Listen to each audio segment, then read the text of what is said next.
भारत के प्रधानमंत्री महंगाई पे बात नहीं करते महोदया, बेरोजगारी पे बात नहीं करते महोदया, किसानी पे बात नहीं करते।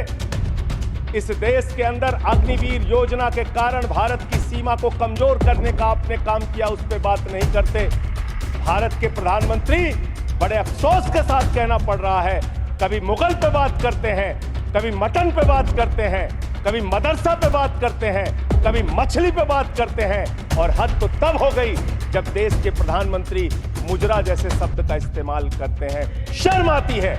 सभी का ध्यान बांटा जा रहा है, सभी का ध्यान बांटा जा रहा है, ये हिंदुस्तान बांटा जा रहा है, सभी का ध्यान बांटा जा रहा है, ये हिंदुस्तान बांटा जा रहा है।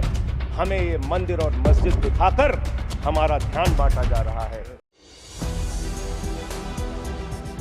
बहुत बहुत धन्यवाद वाइस चेयरमैन महोदया कि आपने मुझे महामहिम राष्ट्रपति के अभिभाषण पर अपनी बात कहने का मौका दिया। 11 महीने के बाद इस सदन में दोबारा आने का मौका मिला महोदया, और इस बीच कई घटनाएं घटित हुई। मैं उसकी डिटेल में नहीं जाना चाहता, लेकिन राष्ट्रपति जी के अभिभाषण में जो बिंदु आए हैं उसके बारे में जरूर आपके सामने कुछ बात कहना चाहता हूं। महोदया, जिक्र किया गया कि भारत दुनिया का सबसे बड़ा लोकतंत्र है और बहुत अच्छे ढंग से चुनाव संपन्न हुआ, लेकिन ये चुनाव कई घटनाओं का साक्षी रहा महोदया। इस चुनाव के अंदर हमने देखा विपक्ष के नेताओं को पकड़ पकड़ के कैसे जेल में डाला गया। ईडी का, सीबीआई का, जांच एजेंसियों का दुरुपयोग करके राज्यों के मुख्यमंत्री को जेल में डाला गया, मंत्रियों को जेल में डाला गया। इस चुनाव में हमने देखा भाषा का स्तर। भारत के प्रधानमंत्री महंगाई पे बात नहीं करते महोदया, बेरोजगारी पे बात नहीं करते महोदया, किसानी पे बात नहीं करते। इस देश के अंदर अग्निवीर योजना के कारण भारत की सीमा को कमजोर करने का आपने काम किया, उस पे बात नहीं करते। भारत के प्रधानमंत्री बड़े अफसोस के साथ कहना पड़ रहा है, कभी मुगल पे बात करते हैं, कभी मटन पे बात करते हैं, कभी मदरसा पे बात करते हैं, कभी मछली पे बात करते हैं, और हद तो तब हो गई जब देश के प्रधानमंत्री मुजरा जैसे शब्द का इस्तेमाल करते हैं। शर्म आती है। दुनिया के सबसे बड़े लोकतंत्र के प्रधानमंत्री ऐसी भाषा का इस्तेमाल कर रहे हैं। महोदया, इस चुनाव में हमने देखा हमारे दिल्ली के मुख्यमंत्री अरविंद केजरीवाल, उनको चुनाव से पहले जबरदस्ती पकड़ के जेल में डाल दिया गया महोदया। अरविंद केजरीवाल वो मुख्यमंत्री हैं जिन्होंने शिक्षा के क्षेत्र में काम किया, स्वास्थ्य के क्षेत्र में काम किया, बिजली फ्री देने के क्षेत्र में काम किया, पानी फ्री देने के क्षेत्र में काम किया। महोदया, माताओं और बहनों को बस की फ्री यात्रा देने का काम किया, बुजुर्गों को तीर्थ यात्रा कराने का काम किया। एक ऐसे मुख्यमंत्री जिन्होंने देश ही नहीं पूरे दुनिया में सबसे बेहतरीन काम करके दिखाया, आपने चुनाव के पहले उनको गिरफ्तार करके जेल में डाल दिया। और मुद्दा क्या बनाया? तथाकथित शराब घोटाला। आज मैं आपके सामने इस सदन में बताना चाहता हूं महोदया, शराब घोटाला किसने किया, यह जानकारी पूरे देश को होनी चाहिए।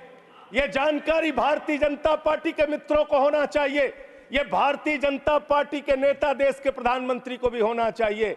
शराब घोटाला शरद रेड्डी से 60 करोड़ रुपए की रिश्वत लेने वाले भारतीय जनता पार्टी के लोगों ने किया है। आप लोगों ने इलेक्टोरल बॉन्ड के जरिए चंदा लेने का काम, रिश्वत खाने का काम, भ्रष्टाचार करने का काम किया है। शराब घोटाला तुमने किया है। शराब घोटाले की बात करते हैं महोदया। महोदय यही चिल्लाने का काम करते हैं। मैं अपनी बात कहना चाहता हूं। महोदय कृपया दिल्ली के मुख्यमंत्री को ईडी कोर्ट ने जमानत दी। महोदय ईडी कोर्ट ने कहा अरविंद केजरीवाल निर्दोष है। महोदय ये रिश्वतखोर लोग हैं। आप बैठिए, ये रिश्वतखोर है, आप ये बैठिए, बेईमान है, आप ये बैठिए, भ्रष्टाचारी है। आप महोदय बैठिए, ये भ्रष्टाचारी है। आप बैठिए। भ्रष्टाचारियों को बोलने की हैसियत नहीं होनी चाहिए। महोदय भाजपा के मित्र हमारे नाराज हो गए। महोदय सच सुनने के बाद नाराजगी होती है। महोदय नाराजगी होती है। सुनिए, सुनिए, सुनिए, मेरी इन लोगों से सहानुभूति है। सुनिए, आप सुनिए, मैं सहानुभूति रखता हूं इन लोगों से। सुनिए, कृपया सुनिए। रिश्वतखोर लोग हैं सर। महोदय आप ये बेईमान लोग हैं, ये बेईमान है, ये भ्रष्टाचारी है। महोदय ये रिश्वतखोर है, ये डाकू गब्बर सिंह है, ये डाकू गब्बर सिंह है। महोदय डाकू गब्बर सिंह। आप अभी बैठिए, आप लोग बैठिए, आप लोग बैठिए, पहले बैठिए। ना मैं नहीं सुनूंगी। आप बैठिए पहले। आप पहले बैठिए। मैं कहूं तब आप प्लीज मैं कृपया शांति बनाए। एक सेकंड, हमारी भी बात सुनी जाए।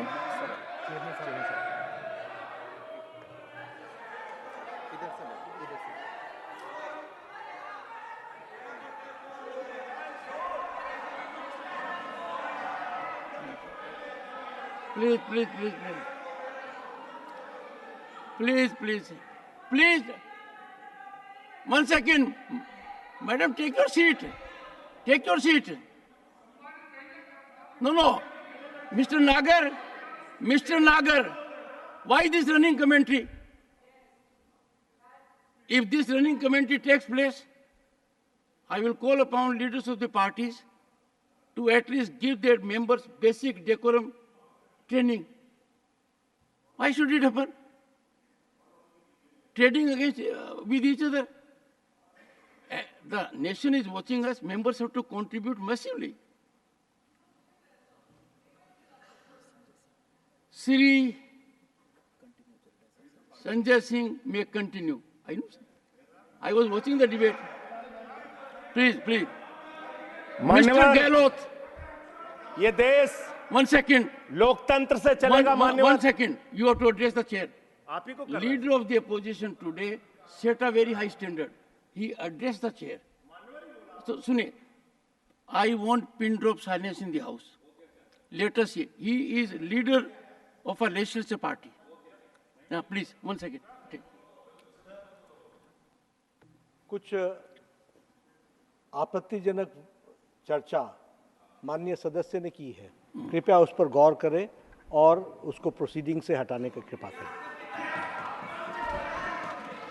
Mr. Gokhale, Sanjay, Mr. Raut and Mr. Gokhale, I have come here. I have already taken note of it, and let me tell the honorable members, whenever there is something objectionable, even if Mr. Sanjay Raut says something objectionable, not only his address will be looked into, he can point out to the address of someone else also. Sanjay Singh ji. मान्यवर संजय सिंह जी, धन्यवाद। मान्यवर एक आपको मंत्र देता हूं। जी मान्यवर। और गुरु मंत्र तो इसलिए नहीं दे सकता क्योंकि आपके तो पहले गुरु हैं। हाँ, मेरे गुरु रघु ठाकुर जी हैं। मेरे गुरु जी रघु ठाकुर हैं। तो आप मेरे राजनीतिक गुरु रघु ठाकुर हैं। इन लोगों को नहीं पता होगा, मैं बता रहा हूँ। रघु ठाकुर जी का मेरा क्या संबंध है, ये रघु ठाकुर जी से पूछिए। इनको नहीं मालूम होगा, सुनिए, इसलिए इनको मेरे को एड्रेस करना। और एक गुरु मंत्र यह है कि आप जो शालीनता से बोलोगे और जो रिकॉर्ड होगा वो इतिहास का हिस्सा ही नहीं, 140 करोड़ जनता को भी पता लगेगा। धन्यवाद मान्यवर। उसके अलावा कोई व्यवधान होगा तो ये एनर्जी यहीं खत्म हो जाएगी। धन्यवाद मान्यवर। आप ऊर्जावान हैं मान्यवर और अच्छे वक्ता हैं, बोलिए। मान्यवर लीडर ऑफ द हाउस ने आपके सामने कहा है, मेरे स्पीच में मैं आपसे खुद अनुरोध कर रहा हूं मान्यवर, लीडर ऑफ द हाउस की बात को मानते हुए, कोई भी बात तथ्यों के परे हो तो निश्चित रूप से उसको कार्रवाई से आप हटा दीजिएगा, ये मैं अनुरोध कर रहा हूं गुड। आपसे। मान्यवर, राष्ट्रपति जी के अभिभाषण में अमृतकाल की चर्चा की गई। हमने देखा अमृतकाल मान्यवर, हमने देखा किस तरह से विपक्ष के नेताओं को पकड़ पकड़ के जेल में डाला गया। महाराष्ट्र चले जाइए तो अनिल देशमुख जी को 14 महीने जेल में रखा गया, बाद में कह दिया न्यायालय ने सबूत नहीं, जमानत मिल गई। संजय रावत जी को 100 दिन 103 दिन जेल में रखा गया मान्यवर, बाद में उनको जमानत मिल गई, कोई सबूत नहीं। मुझे 6 महीने जेल में रखा गया मान्यवर, और 3 जजों ने सुप्रीम कोर्ट के मुझे जमानत दे दी। दिल्ली के मुख्यमंत्री, अब देख लीजिए मैं आपके नियम का पालन कर रहा हूं मान्यवर, बोलते रहिए। दिल्ली के मुख्यमंत्री मान्यवर ईडी कोर्ट के सामने अपने उनके वकील जो दलील देते हैं, जो बहस करते हैं, जो अपना पक्ष रखते हैं, उसके आधार पर ईडी कोर्ट ने कहा, और यह फैसले में दर्ज है मान्यवर, कि अरविंद केजरीवाल पूरी तरीके से निर्दोष हैं और ईडी उनके खिलाफ बायस्ड होकर काम कर रही है, दुर्भावना से काम कर रही है, और उनके खिलाफ मनी ट्रेल का कोई मामला नहीं है। ये मैं इसलिए आपके सामने बोल पा रहा हूं कि ये कि कोर्ट का फैसला है, सार्वजनिक है मान्यवर, इसलिए मैं बोल रहा हूं। एक सेकंड जी माननीय सदस्यगण, अपने देश में व्यवस्था के तहत एक कानूनी प्रक्रिया है, उस कानूनी प्रक्रिया के तहत ही व्यक्ति ट्रायल फेस करता है, कई बार उसको जेल भेजा जाता है, कई बार जमानत दी जाती है। जिनको जमानत दी जाती है उनको बाद में सजा भी हो जाती है, जिनको जमानत नहीं दी जाती, सुनिए कांट यू प्लीज सुनिए, जिनको जमानत नहीं दी जाती है वो बरी हो जाते हैं। ये एक प्रक्रिया है, पर जिस फैसले की आप चर्चा कर रहे हैं वो फैसला सब जुडिस है, उस फैसले पर रोक लगी हुई है, वो फैसला ऊपर की अदालत के अंदर निर्धारित होना है। तो उस परिस्थिति में आप उस फैसले को सही मानकर न्यायालय के ऊपर टिप्पणी कर रहे हैं। देश के एक न्यायालय ने अपना विवेक लगाकर उस फैसले को स्थगित कर दिया है। देयरफॉर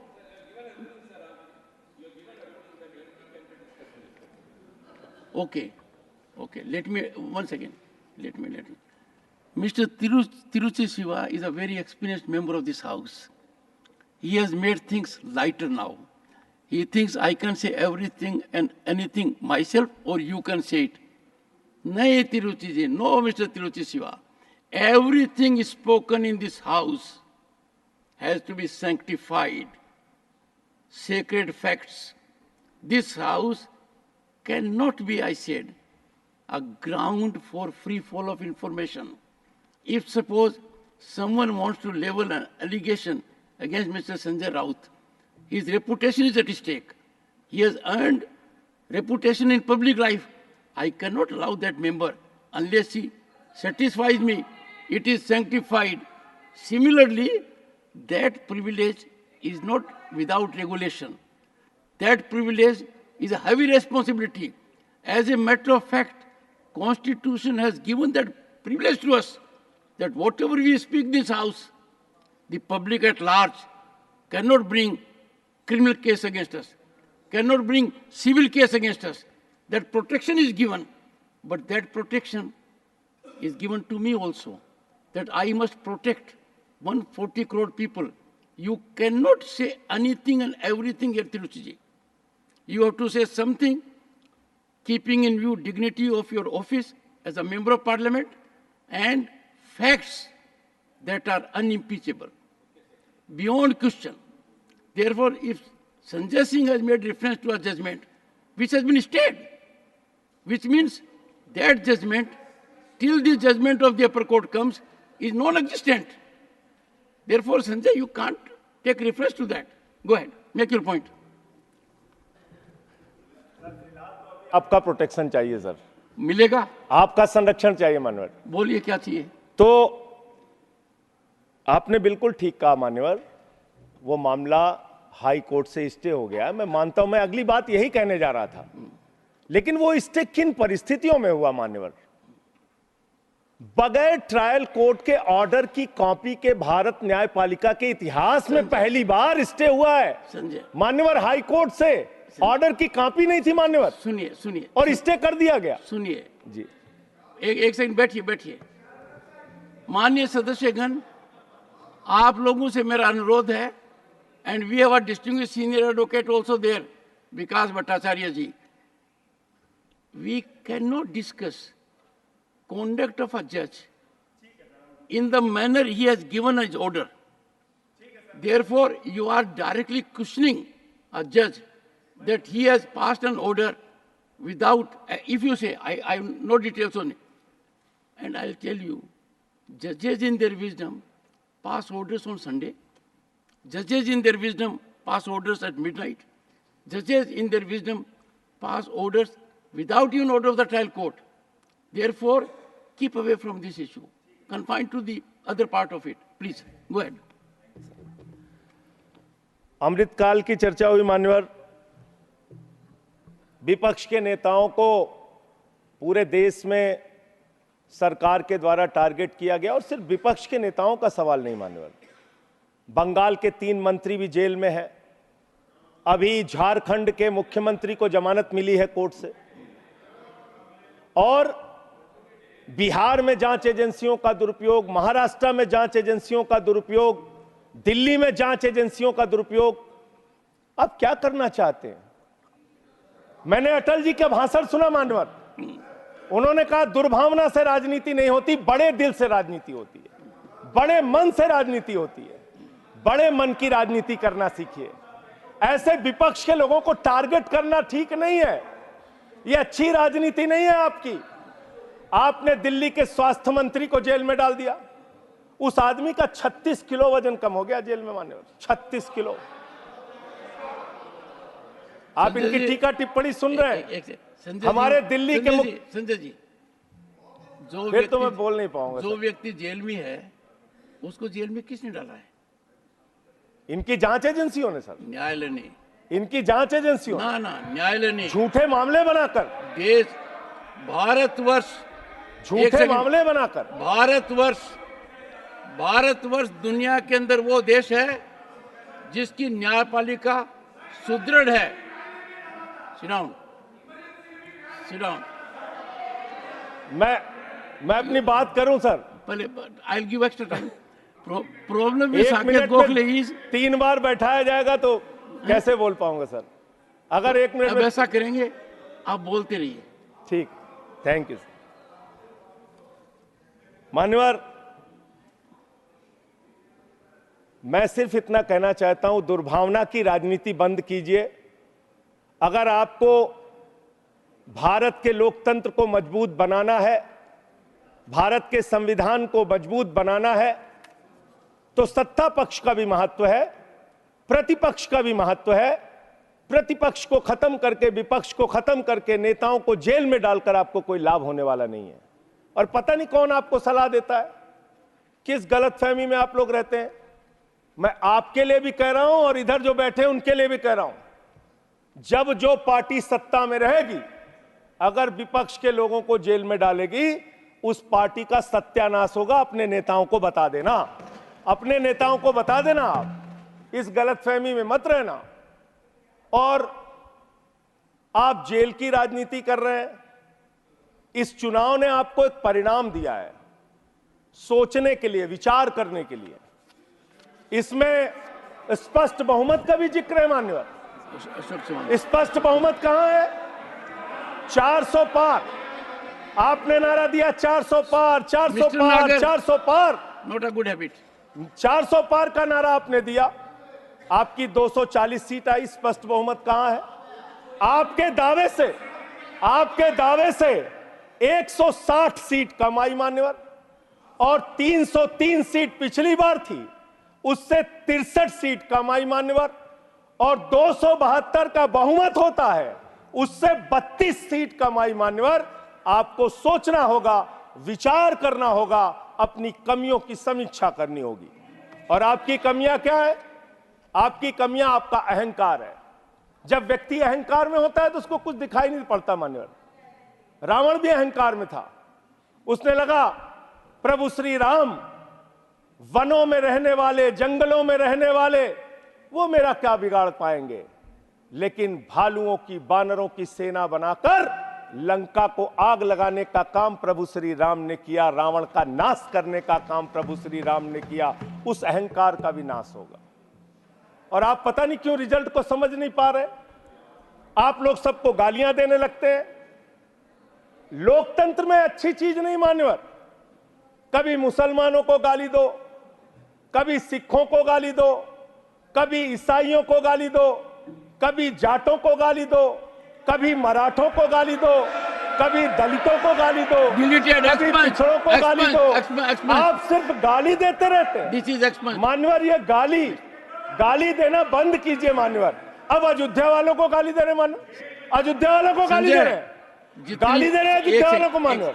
अयोध्या की हालत बताता हूं मान्यवर। अयोध्या में सुनो, अयोध्या के विकास के लिए इन्होंने कितना पैसा खर्चा किया मैं बता रहा हूं मान्यवर। अब रोकिए ना प्लीज सर। नहीं सुनिए प्लीज सर, मेरा बार बार आप रोकेंगे तो मैं बोल नहीं पाऊंगा। आपने जाटों का भी नाम ले दिया, मेरा लिहाज भी नहीं किया।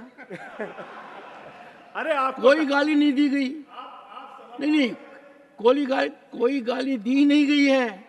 इतना असत्य बोल रहे हो। नहीं, मेरा नहीं लिया। एक समाज को ऐसे नहीं करना चाहिए। You are a senior, you are a second term and party के नेता हैं। जैसे आपने आकलन कर दिया नतीजों का, तो कहेंगे कि भाई आप अपने नतीजों को भी देखिए। नहीं, लोकसभा चुनाव में आपके भी नतीजे आए हैं, आए कि नहीं आए? चलिए, उनका मौका लगेगा, बोलेंगे। और लोकतंत्र में अच्छी चीज है। हमारे रिजल्ट गड़बड़ाएंगे, हम समीक्षा करेंगे। आपका गड़बड़ाया, आप समीक्षा कीजिए। आप तो कुछ मानने को तैयार नहीं।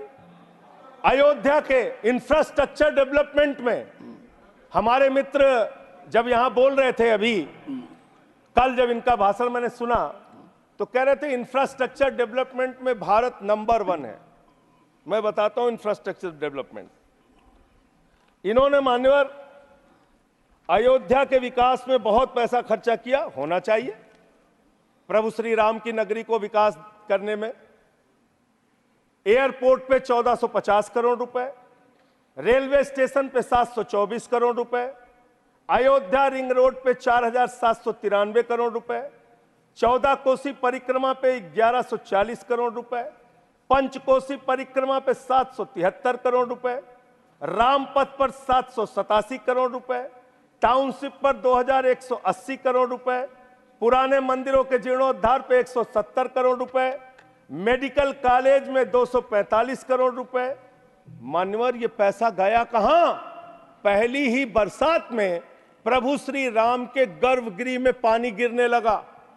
पूरी अयोध्या की सड़कें टूटी हुई हैं। मुख्य पुजारी ने ये बात कही मान्यवर, मुख्य पुजारी ने ये बात कही, मंदिर के मुख्य पुजारी ने कही। ये भ्रष्टाचार की भेंट चढ़ा दी मान्यवर इन्होंने पैसे को। भ्रष्टाचार की भेंट चढ़ा दी मान्यवर। Nothing will go on record. सुनिए, can you take your seat? Can you take your seat? Can you take your seat? On one second, please. Take your seat. Honorable member, perhaps. Neeraj, please. Honorable members, please. I will urge leaders of the parties to keep their members under control. Honorable member, you have made a reflection which is wrong. You make a reflection because someone has said something. When I got this news, I verified, got in touch with responsible people. If you have real documentary evidence, when you are speaking as a member of parliament, you cannot give a speech as you give outside. It is not so. Let us not run down our institutions. It is a temple worshipped all over the world. It will last, you know, for how many years it will last? Are you aware of the technology that has gone there? When I went to Ayodhya, there was a presentation by the technical people. We must appreciate it. Merely because someone has said so, you take it as gospel truth. Make an effort to find out. I will not encourage the sensation.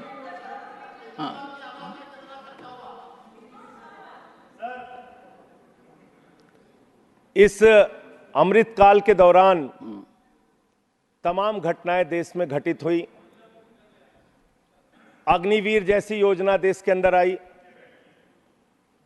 4 साल की नौकरी, 17 साल में एक जवान सेना में भर्ती होगा, 21 साल में रिटायर हो जाएगा। मैं ऐसा मानता हूं मान्यवर, इस योजना के बारे में सरकार को पुनर्विचार करना चाहिए। नौजवानों में इसको लेकर प्रतिरोध है, गुस्सा है, और कहीं ना कहीं ये भारत की सेना को भी कमजोर करने की कार्रवाई है मान्यवर। अगर आप कारगिल के युद्ध को देखें और उसके पहले भी जो सेना के अधिकारियों से आप बात करेंगे, 5 साल तक जब कोई फील्ड में काम कर लेता है जवान, उसके बाद युद्ध के स्थिति में उसको इस्तेमाल किया जाता है, उसको आगे किया जाता है। इसलिए मान्यवर, यह अग्निवीर योजना कहीं ना कहीं भारत माता की सुरक्षा के साथ समझौता करने की कोशिश है। उस पर भी पुनर्विचार आपको करना चाहिए, इसको वापस लेना चाहिए। दूसरी बात, आपने बात की कि आप 5वीं सबसे बड़ी अर्थव्यवस्था बन गए दुनिया में। बहुत अच्छी बात है, मैं आपको शुभकामनाएं देता हूं।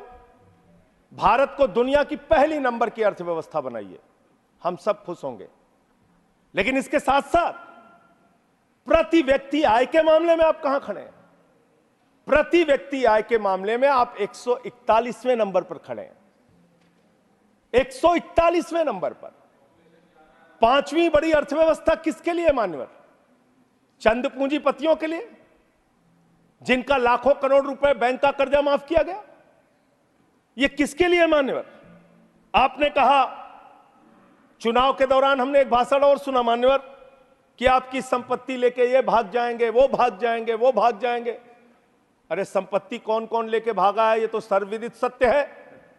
20,000 करोड़ रुपए लेके नीरव मोदी भाग गया, 10,000 करोड़ रुपए लेके विजय माल्या भाग गया, 3,000 करोड़ लेके ललित मोदी भाग गया।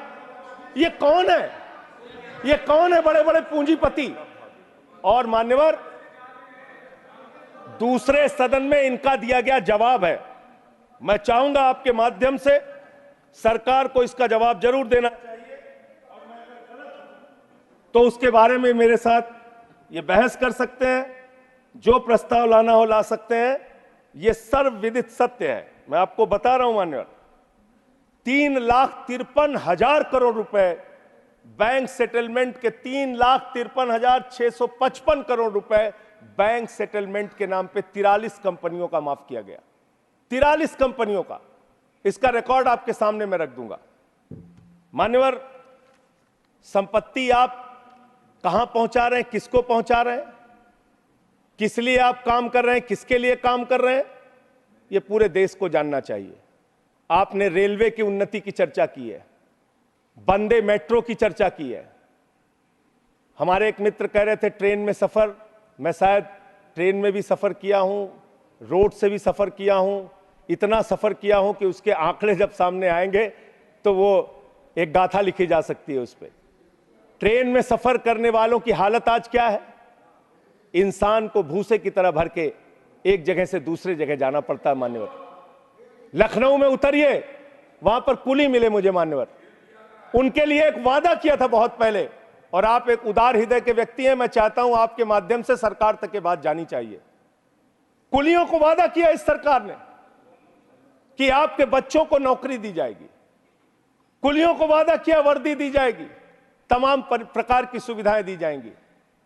उनका ज्ञापन मेरे पास पड़ा हुआ है, आज भी उनकी मांगों के बारे में कोई सुना नहीं। आपने इस देश के नौजवानों के साथ क्या किया?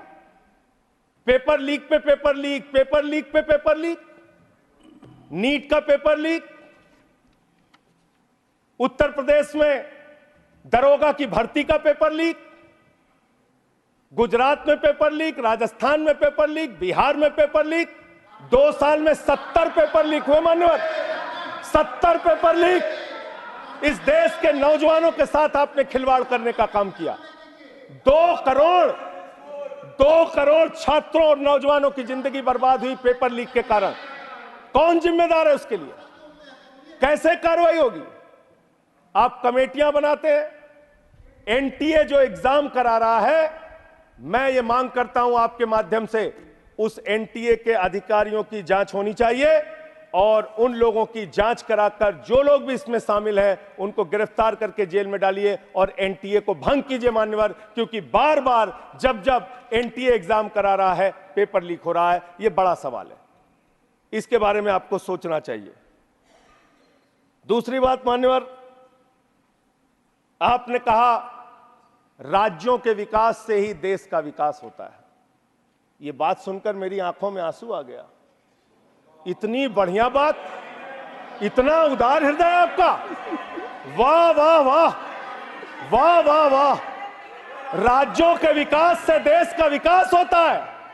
पिछले 9 साल में मान्यवर 324 करोड़ रुपए से ज्यादा दिल्ली को नहीं दिया इन्होंने, 324 करोड़ से ज्यादा नहीं दिया, क्योंकि यहां पर आम आदमी पार्टी की सरकार है। यहां पर शिक्षा मंत्री को जेल में डालना है, स्वास्थ्य मंत्री को जेल में डालना है, मुख्यमंत्री को जेल में डालना है। यहां विकास के लिए हमारा सहयोग नहीं करना। तीर्थ यात्रा योजना रोक लगाओ, होम डिलीवरी योजना रोक लगाओ, मोहल्ला क्लिनिक योजना रोक लगाओ, आप सिर्फ बिजली फ्री योजना रोक लगाओ, पानी फ्री योजना रोक लगाओ। आपका काम सिर्फ रोक लगाने के लिए है। अब क्या राज्यों का विकास कर रहे हैं मान्यवर? 8,000 करोड़ रुपए रूरल डेवलपमेंट फंड का और बाकी शिक्षा स्वास्थ्य के फंड का, केंद्र सरकार के हिस्से का, पंजाब का, इन्होंने 8,000 करोड़ रुपए रोक के रखा है। यह राज्यों का विकास आप कर रहे हैं, यह राज्यों के साथ आपका वर्ताव है, यह आपका संघीय ढांचे में यकीन है। और सबसे महत्वपूर्ण बात मान्यवर, जो यहां पे कई वक्ताओं ने पहले भी कही, आप किस भावना से काम कर रहे हैं, किस भावना से आप काम कर रहे हैं? इस देश में दलितों के लिए, पिछड़ों के लिए, आदिवासियों के लिए, अल्पसंख्यकों के लिए, उनके अधिकारों की रक्षा के लिए भारत के संविधान में बहुत बड़ी ताकत उनको दी गई है। लेकिन जब वो जातीय जनगणना की मांग करते हैं, आप उनकी मांग सुनते नहीं। जब वो विश्वविद्यालयों में आरक्षण की बात करते हैं, उसमें 1-1, 2-2 पोस्ट निकाल के आप आरक्षण की व्यवस्था वहां पे खत्म करते हैं। जब वो अपने साथ होने वाले भेदभाव की चर्चा करते हैं, आप उस पर भी रोक लगाते हैं। मान्यवर, अमृतकाल के अंदर यह सवाल तो आपसे बनता है, यह पूछना तो आपसे बनता है कि जब प्रभु श्री राम के मंदिर का शिलान्यास हुआ तो तत्कालीन राष्ट्रपति वहां पर क्यों नहीं थे? जब उस प्रभु श्री राम के मंदिर का उद्घाटन हुआ तो मौजूदा राष्ट्रपति वहां पर क्यों नहीं थी? यह सवाल तो आपसे बनता है मान्यवर, यह सवाल तो इनसे पूछना बनता है कि अखिलेश यादव जी 5 साल मुख्यमंत्री रहे उत्तर प्रदेश के, जब घर खाली हुआ तो गंगा जल से धुला जाता है।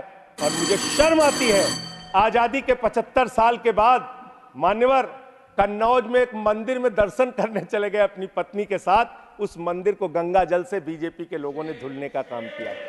ये आपका रवैया है पिछड़ों के प्रति, दलितों के प्रति? मान्यवर, मैं समय अपने साथियों का कम कर लूंगा, मैं अपनी बात कहना चाहता हूं। मान्यवर, ये रवैया ठीक नहीं है, इतना भेदभाव, इतनी दुर्भावना ठीक नहीं है। इस देश के दलितों को, पिछड़ों को, आदिवासियों को, अल्पसंख्यकों को अपना मानिए। इस चुनाव ने एक संदेश आपको यह भी दिया है कि हम कोई पाकिस्तान नहीं है, हम अफगानिस्तान भी नहीं है, हम हिंदुस्तान हैं और हम मिलकर रहना चाहते हैं। पूरी धर्मनिरपेक्षता को मजबूत करके मिलकर रहना चाहते हैं। संविधान को अपने आगे रखकर मजबूती से उसके साथ चलना चाहते हैं। मानवर, ये देश हिंदुओं का भी है, मुसलमानों का भी है, सिखों का भी है, ईसाइयों का भी है, बौद्धों का भी है, जैनियों का भी है, ये देश सबका है मान्यवर। इस भावना से आप देश को आगे लेके चलिए, पूरा देश आपके साथ खड़ा होगा। इतनी नफरत, इतनी दुर्भावना आपके मन में क्यों है? क्यों आप सबको अपने से दूर करने की कोशिश करते रहते हैं? इस पार्टी को भारतीय जनता पार्टी ही रहने दीजिए। इस पार्टी को मान्यवर भारतीय झगड़ा पार्टी मत बनाइए। मैं इन लोगों से कहना चाहता हूं, झगड़े लड़ाई से कुछ देश को मिलने वाला नहीं है। झगड़े लड़ाई से देश की उन्नति होने वाली नहीं है। आपको 240 सीटें मिली हैं, आप गठबंधन की सरकार चला रहे हैं, आप चलाइए, लेकिन इसके साथ साथ विपक्ष की भी अपनी भूमिका है, उस भूमिका को ध्यान में रखिए। विपक्ष को भी अपने साथ लेकर चलिए। इतना अगर आप टारगेट करके एक एक पार्टी को खत्म करने की कोशिश करेंगे, तो जो दूसरों को खत्म करने की कोशिश करता है वो अपने आप ईश्वर उनको सही रास्ते पे पहुंचाने का काम करता है। और रावण का अहंकार नहीं चला मान्यवर, तो किसी और का अहंकार क्या चलेगा? और हिंदू धर्म कितना विराट धर्म है, कितना विशाल धर्म है।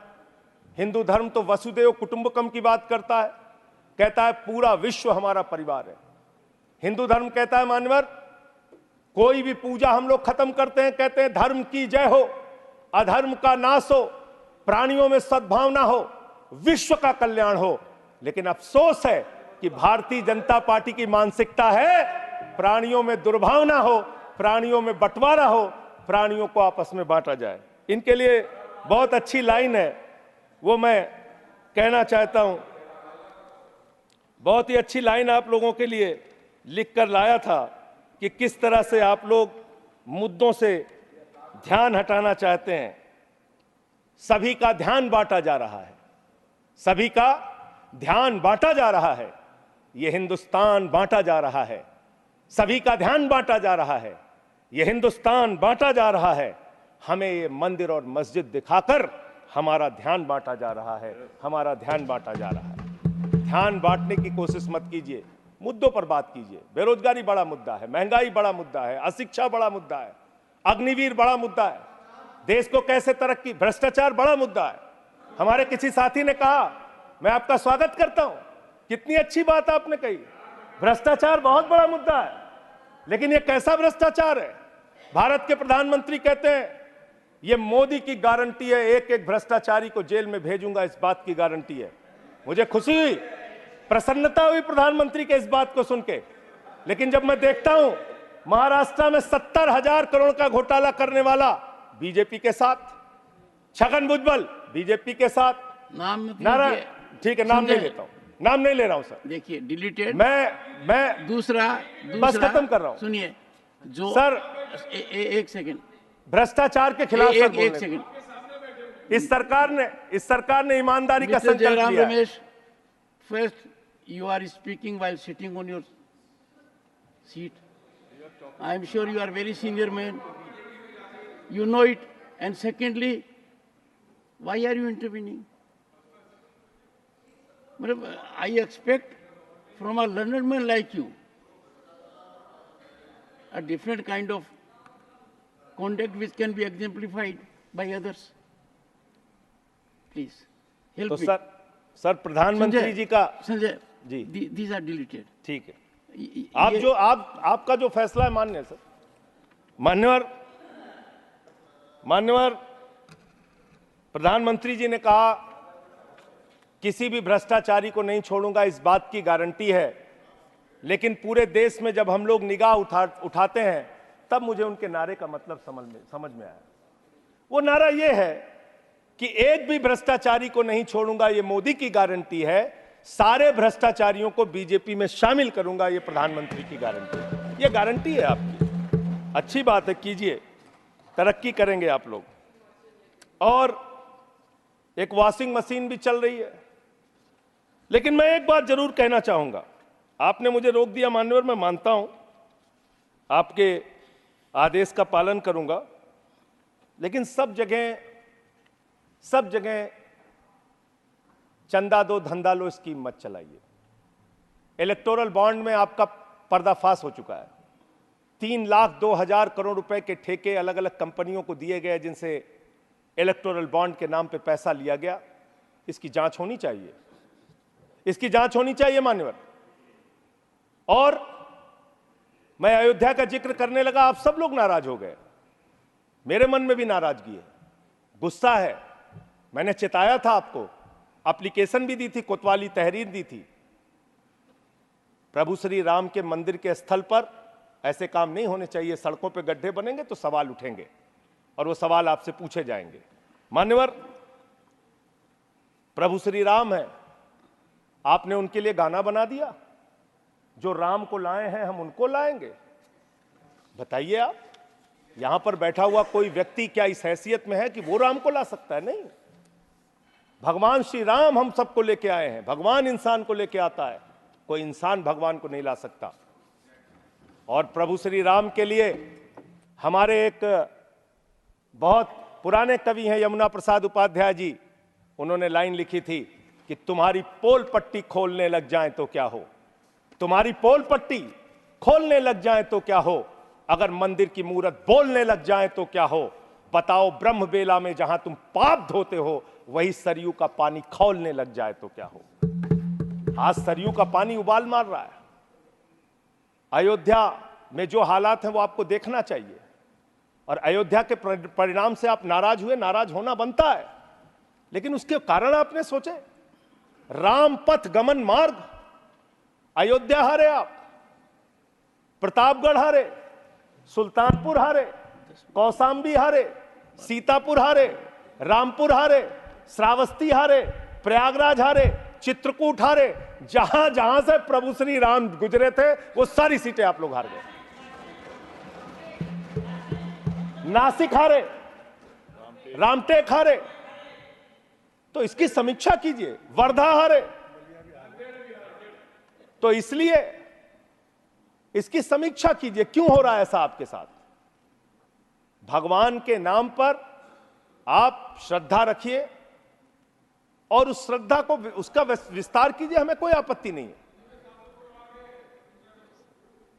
देखिए आपके साथ ये इनका प्यार खत्म ही नहीं हो रहा है। मान्यवर,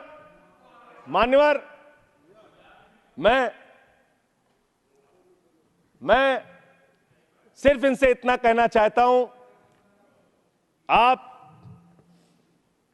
जो दिल्ली के साथ कर रहे हैं, जो हमारे मुख्यमंत्री के साथ कर रहे हैं, अंतिम बात उनके बारे में कह के अपनी बात को खत्म करूंगा।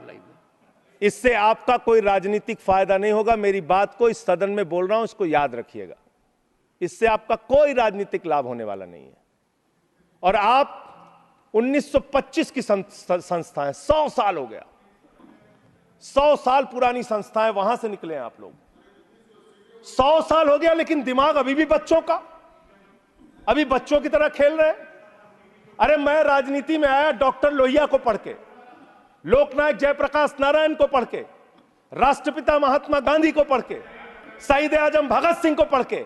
आप सोचते हैं कि आप अरविंद केजरीवाल को जेल में डाल के, सिसोदिया को जेल में डाल के, सत्येंद्र जैन को जेल में डाल के, संजय सिंह को जेल में डाल के हमारी पार्टी को खत्म कर देंगे? ये होने वाला नहीं है, ये कतई होने वाला नहीं है। याद रखना, इस शरीर के 100 टुकड़े भी कर देंगे आप, तो आपके सामने झुकने वाले नहीं हैं, आपसे लड़ेंगे और जीतेंगे। आप डालिए, उत्पीड़न कीजिए, जितना करना चाहते हैं आप कीजिए उत्पीड़न। 6 महीने जेल में रखा आपने सोचा आपके सामने नतमस्तक हो जाएंगे? इस मां भारती ने बहुत सारे बेटे ऐसे पैदा किए हैं जो आपके सामने कभी सर नहीं झुकाएंगे, आपसे लड़ने के लिए तैयार रहेंगे। याद रखिएगा। मान्यवर, आपने मुझे राष्ट्रपति जी के भाषण पर अपनी बात कहने का मौका दिया। 11 महीने के बाद बोल रहा था। बहुत सारे मुद्दे मैंने आपके सामने रखे, जिससे सरकार को चेताने का प्रयास किया। कितना चेतेंगे, कितना जागेंगे, ये तो मुझे नहीं मालूम, लेकिन एक ही बात कह के अपनी बात को खत्म करूंगा कि अभी सवेरा है। अगर आप सही रास्ते पे आ जाएंगे तो अच्छा है।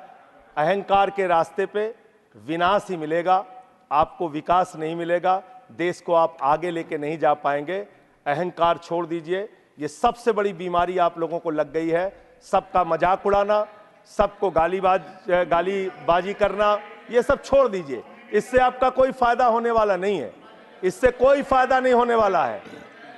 हम आ भी भरते हैं, हम आ भी भरते हैं मान्यवर, हम आ भी भरते हैं तो हो जाते हैं बदनाम, और वो कत्ल भी करते हैं तो चर्चा नहीं होता। बहुत बहुत धन्यवाद।